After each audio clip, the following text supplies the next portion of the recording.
My wife and I went hiking last weekend in the Sumter National Forest. Our jobs are high stress, so we like to hit the trails whenever possible. It's like a mental release for us after a crazy week at work. But on this trip, what we experienced out there in those woods had the polar opposite effect. It all started about 5 miles up the trail we were on. My wife was saying something about a new book that was coming out soon by one of her favorite authors, and how she was planning on pre-ordering it before it hit the shelf. About that time is when I suddenly started to catch a whiff of this terrible odor coming from somewhere in the area.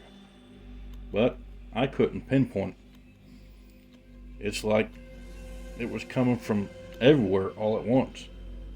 It was so bad that I thought I was going to redecorate the trail with the contents of my stomach. As I struggled to hold back a gag, my wife stopped talking about her book and started to complain about that stench as well. She does not have a strong stomach at all, so she did end up vomiting. In between her heaves and gasps for breath, she kept asking me, what the heck was that smell? I didn't have an answer for her, because I honestly didn't know. I just tended to her as best as I could and tried to keep her on her feet, because her knees tend to buckle whenever she gets sick. Not sure why that is, but that's just how it goes for her. All I knew in that moment was, whatever belongs to that smell has got to be close, because it was getting worse by the minute the whole time we were at that part of the trail. Along with a noxious nasal anomaly came the new horrifying sound of heavy bipedal footfalls and a very distinct low growl. By this time of the day, it was nearly pitch black in those woods as the sun dipped down below the tree line, so I couldn't see anything.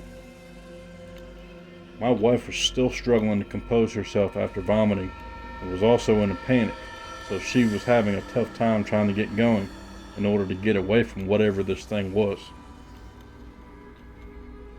Without a second thought, I snatched her up, draping her over my shoulder, and started running as fast as I could. I don't know if it was the pure adrenaline in that moment or the energy drinks I consumed prior to the hike for an extra boost, but I ran faster than I have ever run in my entire life that night. But even still, this monster, or whatever it was steadily gaining on me. I could hear its massive striding feet right behind me, and my wife was screaming at me that it was getting closer and to go faster. But I was already running as fast as I could. As my wife recounts her side of the story to me, she said she could hear it getting closer to us, but she couldn't make out a shape in the dark. But she did notice two piercing bright red eyes, and she could feel its hot, putrid breath on her face. So she knew it was right on her heels.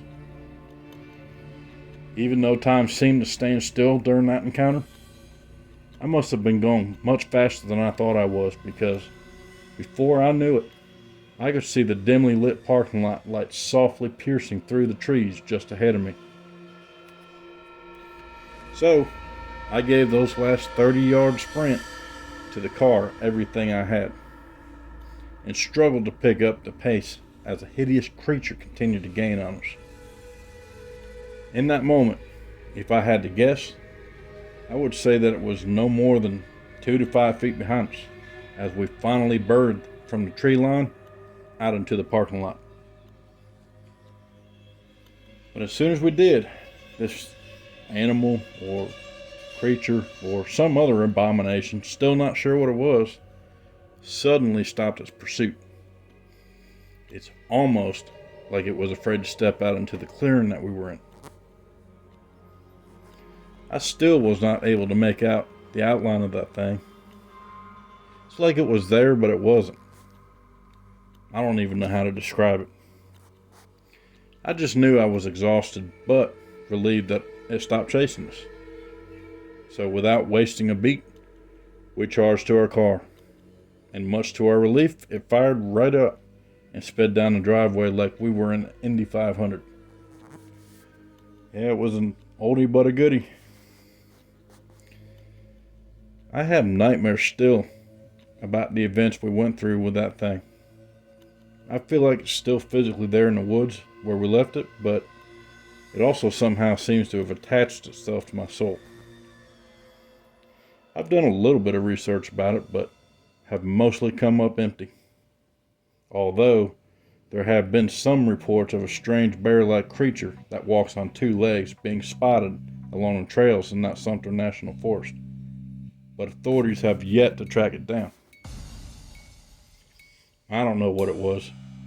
I just know it almost got us last weekend, and I pray that anybody who goes into that forest around dusk comes back out in one piece.